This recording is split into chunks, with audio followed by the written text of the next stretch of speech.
Crime report India में आपका स्वागत है। मैं हूं शारिक खान। यूपी के बदायूं में 50 साल की एक महिला की गैंग रेप के बाद हत्या का मामला सामने आया। महिला के साथ हैवानियत की भी बात सामने आई है। पुलिस के मुताबिक इस मामले में एक मंदिर के महंत समेत 3 लोगों के खिलाफ गैंग रेप और हत्या का मामला दर्ज किया गया, जिसमें 2 को गिरफ्तार किया गया। महिला 3 जनवरी की शाम मंदिर में पूजा करने गई थी। इस मामले में लापरवाही के आरोप में स्थानीय थाना प्रभारी को सस्पेंड किया गया है। आरोप है कि शिकायत के बाद भी एफआईआर दर्ज करने में देरी की गई। महिला के बेटे का कहना है महंत एक गाड़ी में उनकी मां का शव लेकर आया और वहां छोड़कर जल्दबाजी में चला गया। लगभग 50 वर्षीय एक महिला की संदिग्ध परिस्थितियों में मृत्यु होने पर परिजनों की तहरीर के आधार पर और पोस्टमार्टम रिपोर्ट के आधार पर सेक्शन 376 डी आईपीसी और 302 आईपीसी का मुकदमा पंजीकृत किया गया था। इस प्रकरण में 2 अभियुक्तों की गिरफ्तारी अभी तक हो गई है और इसी प्रकरण में एक प्रारंभिक जांच में प्रथम दृष्टया लापरवाही बरते जाने के दोषी पाए जाने के फलस्वरूप जो तत्कालीन थाना प्रभारी हैं उन्हें निलंबित कर दिया गया है। कमाल खान है हमारे साथ। कमाल, क्या है पूरा मामला? देखिए, ये महिला के बारे में उनके परिवार ने बताया है कि उनके पति जो हैं उनकी कुछ तबीयत खराब है और कुछ मानसिक दिक्कतें हैं दिमागी, जिसके लिए वो दुआ करने के लिए मंदिर जाया करती थी, पूजा पाठ करने के लिए वहां पे जाया करती थी। इसी वजह से पति के लिए वहां पे मन्नत मांगने और प्रार्थना करने के लिए जब संडे के दिन वो शाम को 5 बजे गईं और 7 बजे तक लौट के नहीं आई तो उनके बेटे ने फोन किया, फोन उनका स्विच ऑफ मिला। वो लोग ढूंढने गए, वो नहीं मिली। उनका कहना है कि मंदिर के जो केयरटेकर हैं, जो महंत हैं, वो और उनके 2 साथी, बेटे का कहना है कि उनकी मां की लाश जो है घर पे ला करके डाल के बहुत जल्दबाजी में चले गए और उन्होंने उनको जवाब नहीं दिया।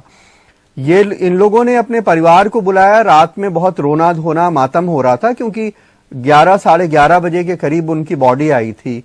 अगले दिन इन लोगों ने पुलिस में रिपोर्ट की, लेकिन वहां पे थानेदार ने रिपोर्ट नहीं लिखी। उसने कहा वो कुएं में गिर गई थी, इसकी वजह से उनकी मौत हो गई है। फिर इन लोगों ने 112 नंबर पे फोन किया। जब वहां पे पुलिस आई तो उसने एसएसपी को इसकी जानकारी दी। उनको लगा कि इसमें कुछ संदिग्ध मसला भी हो सकता है, लिहाजा उन्होंने 3 डॉक्टर्स के पैनल से उनका पोस्टमार्टम कराया। पोस्टमार्टम रिपोर्ट कल शाम को आई है, जिससे पता चला है कि उनके साथ गैंग रेप हुआ है और उनके जिस्म पे बहुत सारी चोट के निशान हैं।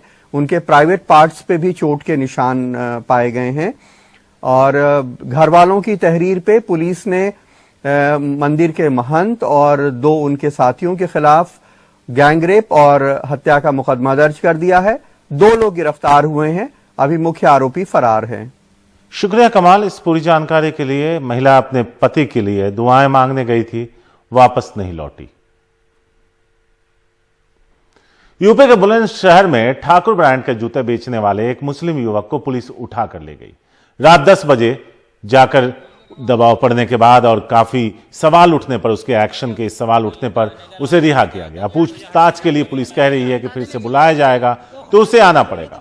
हुआ यह था कि ठाकुर ब्रांड के जूते बेचने पर पुलिस ने नासिर नाम के एक दुकानदार के खिलाफ मामला दर्ज कर उसे हिरासत में लिया।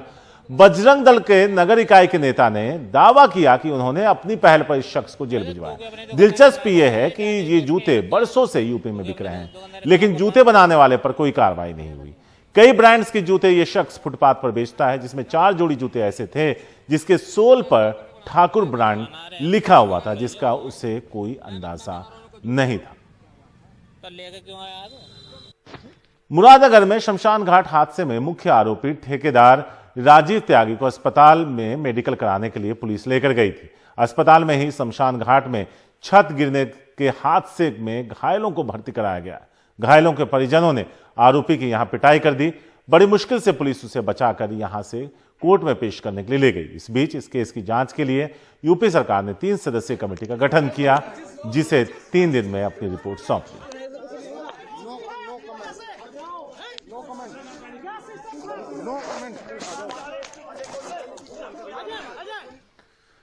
बिहार के मुजफ्फरपुर में अपराधियों ने एक शिक्षक के बेटे की हत्या कर उसका शव उसके ही घर में रस्सी के सहारे लटका दिया। शिक्षक दयानंद शाही के इंजीनियर बेटे आशुतोष आनंद की हत्या उस वक्त की गई जब घर पर कोई मौजूद नहीं था। यह मामला जिले के अहियापुर थाना क्षेत्र के शहबाजपुर का है। खबर के मुताबिक सोमवार को पड़ोस में रहने वाले युवक और उसके परिजनों से इनकी हल्की बहस हो गई। मृतक के रिश्तेदारों ने पड़ोस में रहने वाली महिला और उसके पुत्र पर हत्या का आरोप लगाया है। पुलिस का कहना है मामले की जांच जारी है और जांच के बाद ही कुछ कहा जा सकेगा। बताया गया हम लोगों की थोड़ा मामला संदिग्ध लग रहा है, लटका हुआ तो है लेकिन संभवतः हत्या करके ये घटना लोग उसको लटका करके दूसरा रूप देने का प्रयास किया गया है। अभी हम लोग इसकी छानबीन कर रहे हैं। एफएसएल की टीम को भी हम लोगों ने बुलाया है। पूरे घटनास्थल का बारीकी से हम लोग निरीक्षण कर रहे हैं। एफएसएल भी करेगी और इसको वैज्ञानिक तरीके से हम लोग अनुसंधान करके इस घटना का उद्भेदन करने का प्रयास करेंगे। जालसाज अपनी करनी से बाज नहीं आते और हर दिन जालसाजी के नए नए तरीके ढूंढते रहते हैं। ताजा मामला मुंबई का है, जहां Narendra forwards private limited company ने ट्रैफिक चालान से बचने के लिए अनूठी तकरीब निकाली। दरअसल मुंबई पुलिस को एक शिकायत मिली कि एक शख्स जाली नंबर की कार चला रहा है। शुरुआती जांच में पता चला कि जिस नंबर की कार का इस्तेमाल हो रहा है वो मशहूर उद्योगपति रतन टाटा की है। पुलिस ने सीसीटीवी की जांच की और पुराने रिकॉर्ड जब खंगाले तो पता चला ये गाड़ी कंपनी के नाम पर रजिस्टर्ड है। असली नंबर हटाकर रतन टाटा की कार का नंबर लगा दिया गया। ऐसे में चालान जब कटता था तो रतन टाटा के पास जाता था। सुनील सिंह है हमारे साथ इस बारे में ज्यादा बात करने के लिए, सीधे उनके पास चलते हैं। सुनील, तरह तरह के लोग हैं इस दुनिया में, अपनी गाड़ी का नंबर हटाकर रतन टाटा की गाड़ी का नंबर लगा दिया। मेरे दो छोटे से सवाल थे, क्या उसे ये पता था कि जिस गाड़ी का नंबर वो इस्तेमाल कर रहा है वो रतन टाटा की है, और दूसरा वजह क्या बताई?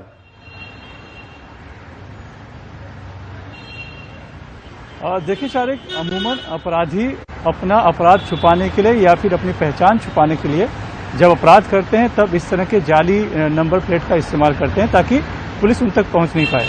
लेकिन ये मामला थोड़ा सा उससे अलग है।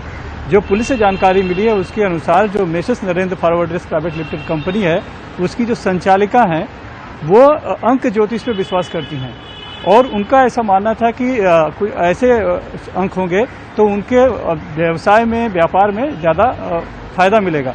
इसी वजह से उन्होंने असली जो अपनी गाड़ी का जो नंबर था BMW का वो न लगा के बल्कि ये नंबर लगा दिया था जो कि रतन टाटा का नंबर निकला है। अब ये इत्तेफाकन है या उसने जानबूझकर रतन टाटा का नंबर लगाया था, इस पर अभी तक पुलिस साफ बयान नहीं कर रही है। लेकिन जब पुलिस को इस तरह के मामले की जानकारी मिली कि कोई एक फर्जी नंबर इस्तेमाल कर रहा है और जब जांच की, जब उनको देखा कि ये तो रतन टाटा का नंबर है और तब पता चला कि जो चालान कट रहे हैं वो तो रतन टाटा के पास जा रहे हैं। लेकिन ये भी एक हैरानी की बात है कि जब गाड़ी चली नहीं होगी तो उनके भी ध्यान में आया होगा, लेकिन वो अभी तक पुलिस ने इस बात पर खुलासा नहीं किया है कि शिकायत किस तरफ से की गई थी। लेकिन मामला हैरान करने वाला है और उस तहत फिर जब गाड़ी पकड़ में आई, जानकारी सही मिली, तब जाके माटुंगा पुलिस को मामला सौंपा गया है। 420 यानी धोखाधड़ी का मामला दर्ज कराया गया है और संचालिका से पूछताछ भी की गई है। आगे की कार्रवाई के बारे में फिलहाल पुलिस ने चुप्पी साधे रखा है, लेकिन इतना जरूर पता है कि जो भी ई चालान काटा गया था जो कि रतन टाटा को गया था उस सबको रिवर्स कर दिया गया है और अब इस जो महिला है इन्हीं से वसूला जाएगा। वो शुक्रिया सुनील इस पूरी जानकारी के लिए। तो ज्योतिष का चक्कर पड़ा महिला को भारी। मध्य प्रदेश के इंदौर में क्राइम ब्रांच ने ड्रग्स माफियाओं पर एक बड़ी कार्रवाई की। 70 किलो MDMA ड्रग्स बरामद किया है। यह देश में अब तक की सबसे बड़ी कार्रवाई बताई जा रही है। जो ड्रग्स बरामद हुआ है उसकी अंतर्राष्ट्रीय बाजार में कीमत 70 करोड़ रुपए है। इस मामले में 5 आरोपियों को पकड़ा गया है। उनके पास से 13 लाख रुपए कैश और 2 कार जब्त की गई। पूछताछ में पता चला है कि कंसाइनमेंट इंदौर होते हुए दक्षिण अफ्रीका भेजा जा रहा था। आरोपी दवा भेजने की जगह ड्रग्स का कारोबार कर रहे थे।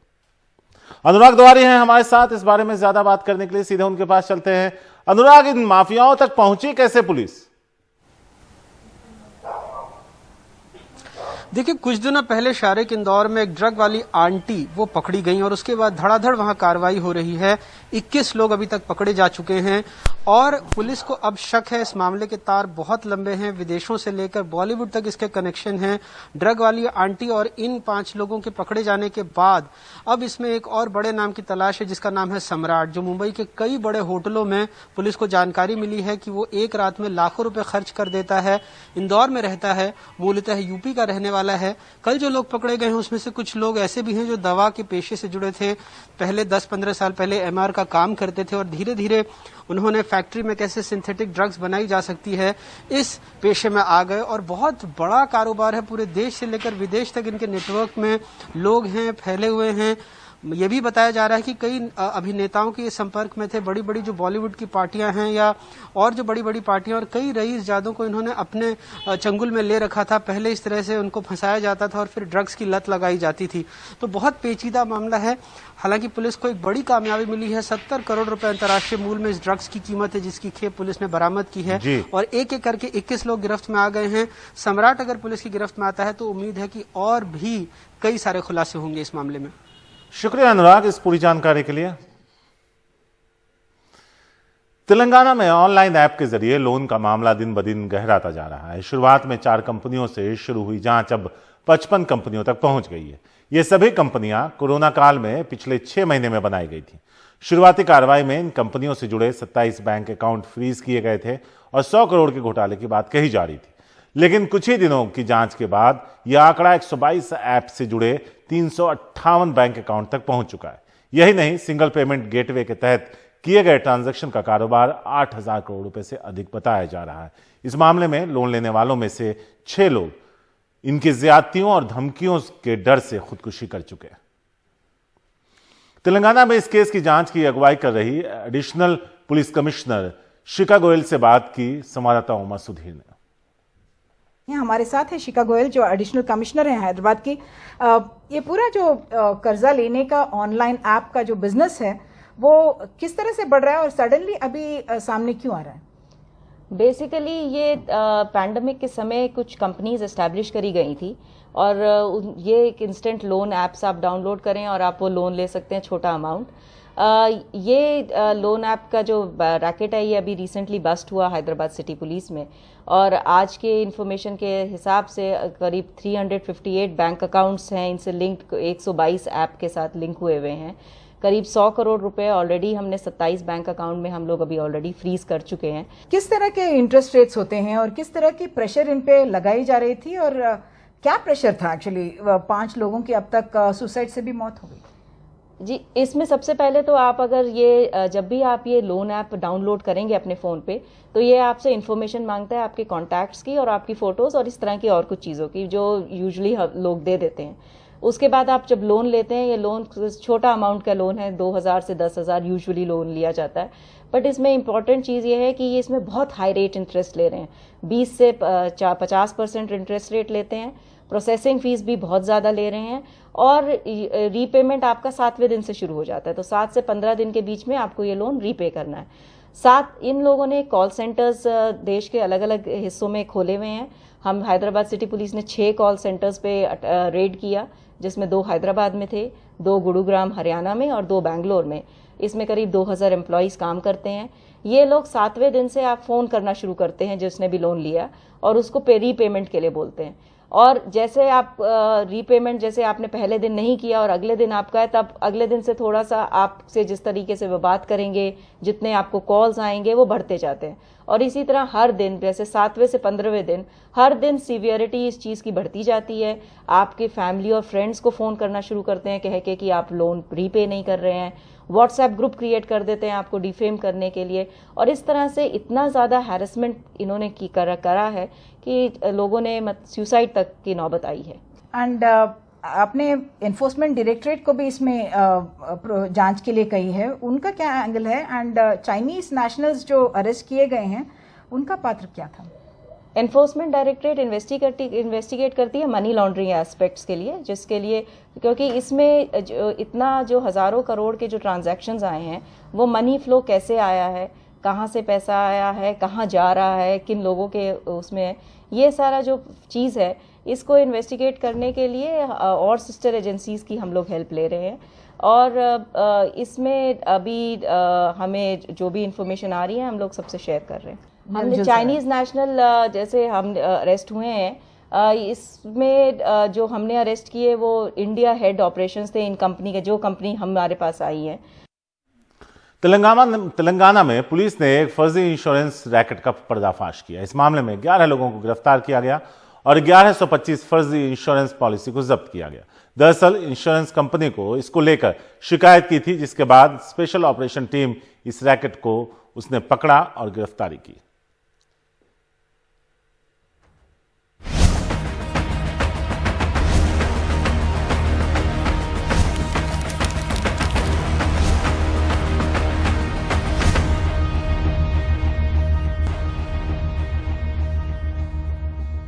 इकतीस दिसंबर की रात नए साल के मौके पर मुंबई के खार में बिल्डिंग की छत पर पार्टी रखी गई थी। इसमें कुल 12 लोग शामिल थे, लेकिन रंग में भंग तब पड़ गया जब जश्न में शामिल एक लड़की का शव उसी बिल्डिंग के ग्राउंड फ्लोर की सीढ़ियों पर मिला।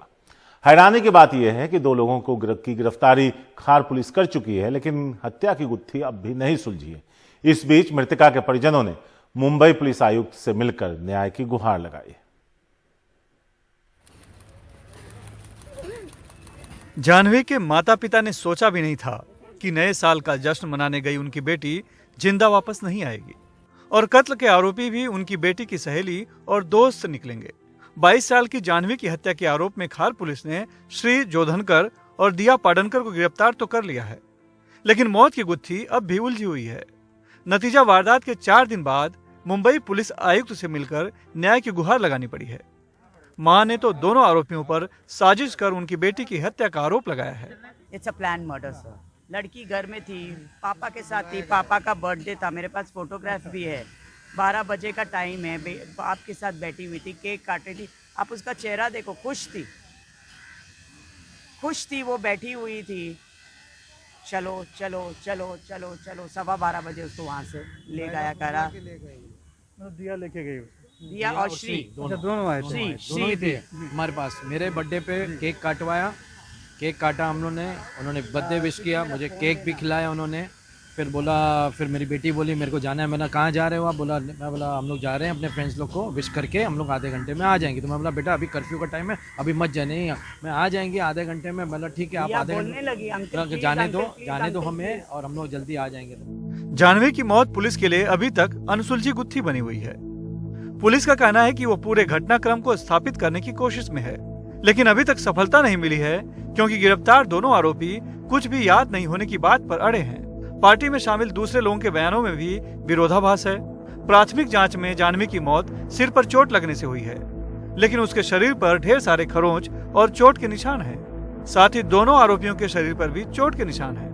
तो जो बातों पर हमें थोड़ा सा डाउट था, जो हमें परमवीर जी ने भी कहा कि आसिफ जी आप बताइएगा, क्योंकि फिर हम लोग भी उस पर हमारी तहकीकात फिर उस दिशा में, क्योंकि एक माँ होने के नाते आपको भी पता होगा कि भाई आपके भी माइंड में 10 बातें आती होगी, तो 10 बातें आप एनालिस्ट करके एक साथ लेके आइए हमारे पास, और फिर हम हमारे जो आईओ है उनको इस पर जो है पोस्टी करने के लिए हम कहेंगे कि भाई इस पर और पूर्ण रूप से आप इन्वॉल्व होइए।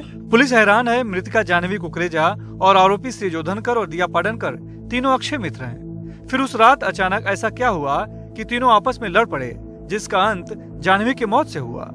पुलिस ने वैसे तो मामले में अभी तक धारा 302 यानी कि हत्या का मुकदमा ही दर्ज किया है, लेकिन वो ड्रग्स और सेक्सुअल असॉल्ट एंगल से भी जांच कर रही है। हालांकि अभी उसे फॉरेंसिक रिपोर्ट का इंतजार है। मुंबई से कैमरामैन संजय मंडल के साथ सुनील सिंह, एनडीटीवी इंडिया के लिए। है क्राइम न्यूज रैप का। मुंबई में एंटी नारकोटिक्स सेल का अभियान जारी है।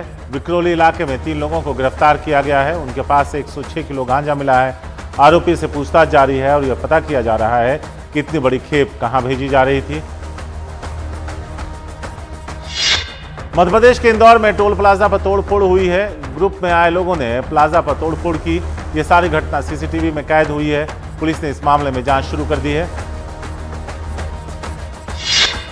वृंदावन में पॉश सोसाइटी ओमेक्स सिटी में दिन दहाड़े हुई लूट का पुलिस ने मंगलवार को खुलासा किया।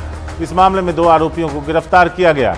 उनके पास से सोने चांदी के आभूषण के साथ ही नकदी भी बरामद की गई। बरामद सामान की कीमत 8 लाख रुपए है। एसएसपी ने खुलासा करने वाली टीम को 25,000 रुपए के इनाम देने की घोषणा की।